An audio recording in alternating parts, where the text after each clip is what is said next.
আসসালামু আলাইকুম। আমি Mohammad Jalaluddin, fitness with Jalal eighty, followed by doctor Jahangir Kabir, chairman and founder JK lifestyle limited. আমরা মুষ্টিমেয় কয়েকজন হাজির হয়েছি সকালবেলা। যেন আজকের আবহাওয়াটা খুবই সুন্দর, রাত্রে ঘুম পাড়ার উপযোগী ছিল, মনে হয় সবাই ঘুমাচ্ছে। নতুন আমার এক চাচা আসছে। চাচা আপনার পড়ছে, আপনার দেন তো চাচা। আমার নাম মোহাম্মদ ফরিদউদ্দিন, আমার বাড়ি দশতলা পশ্চিমপাড়া। জালালউদ্দিন উনি আমার ভাইস্তি, মানে চাচার ভাইস্তি। আর চাচার এক ভাইস্তি মানে চাচার আপন ভাইস্তি আমার ক্লাসমেট ছিল, আর একজন কলিগ ছিল। দুইজনে এখন দুই সরকারি হাই স্কুলে মানে চাকরি করছে নাটোরে, একজন গার্লস স্কুলে আর বয়েজ স্কুলে। চাচা আসে, চাচার সমস্যাটা একটু বলেন তো। আমার সমস্যা হচ্ছে ফ্যাটি লিভার। আমার যেটা ফ্যাটি লিভার, হ্যাঁ। তারপরে পেটে চর্বি এতই বাড়িছে, চর্বি এটা কি অবস্থা? কমতেছে না, কমতেছে না, এই সমস্যা। হ্যাঁ, এটা তো আছেই। আর গোটা বডিতে খুব ব্যথা ব্যথা। এ আল্লাহ, এই যে ভাই আপনার হাঁটুতে ব্যথা, চাচার হাঁটু ব্যথা চলে গেছে না? এই যে ইসরায়েল চাচার হাঁটু ব্যথা চলে গেছে। আলম ভাইয়ের অনেকদিন থেকে আসছেন। আলম ভাই কতদিন থেকে আসছেন?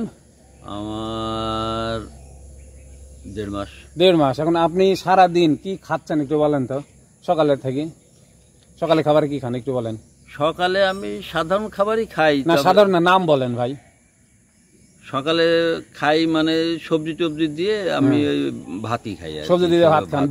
তারপরে তারপরে নারকেল তেল খাই। হ্যাঁ, তারপরে চলে যান। নারকেল তেল খাই, তারপরে যে সোটা সকালবেলা খাই। আচ্ছা, তারপরে তেমন কিছু আর বাজারে কোনো জিনিস আমি খাই না। আচ্ছা, না আপনি কি খান ওটা জিজ্ঞেস করছি। দুপুরে কি খান? দুপুরেও আমি ভাতই খাই। ভাত খান। আর রাত্রে ওই কোনোদিন ভাত খাই না, ঠিক না। আপনি একটু আগে বললেন কিছুদিন আগে আপনার প্রেশার 140 উঠছিল, আর নিচারটা অনেকখানি উঠছিল, তাই না? এখন যেই কজন আমরা এখানে আসি ওই কজনের থেকে আমি একটু শুনতে চাচ্ছি যে আলম ভাই প্রায় 1.5 মাস হচ্ছে আমার কাছে এক্সারসাইজ করতে আসা, এবং মোটামুটি যেই খাবারের কথা বললো। চাচা আপনি বলেন তো, আলম ভাই সুস্থ হওয়া কি সম্ভব? না। আজল কত? আলম ভাই কি সুস্থ হওয়া কি সম্ভব? সম্ভব না। আপনারা জানেন সম্ভব কি এই খাবারে সুস্থ হওয়া? যে নিয়ম করা আছে নিয়ম মানতেছেন না, তাই না?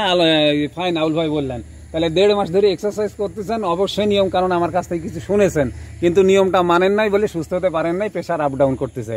আর চাচা আসছে নতুন চাচা, চাচাকে নিয়ম কারণ শিখাই দেবো। চাচাকে আপনি একটা আমি গাইডলাইন দেবো, স্যারের গাইডলাইনটা আমার কাছে আছে, আপনি নিয়ে যাবেন। তো আপনারা শুনলেন আলম ভাই 1.5 মাস থেকে আসতেছে এবং কি নিয়ম মানতেছে। স্যারের একটা কথা যে আপনি কি আমার কাছে আসছেন আর আমি ট্যাবলেট লিখে দেবো খায় সুস্থ হবেন না, আপনাকে নিয়ম জানতে হবে, মানতে হবে, আপনাকে সুস্থ হতে হবে। আলম ভাইয়ের জানার ঘাটতি ছিল, যার কারণে হচ্ছে না। তো চাচা নতুন আসছে, চাচা যদি জানার ইচ্ছা থাকে, চাচা জানার যদি ঘাটতি না থাকে, তাহলে চাচা সুন্দর সুস্থ হয়ে যাবে।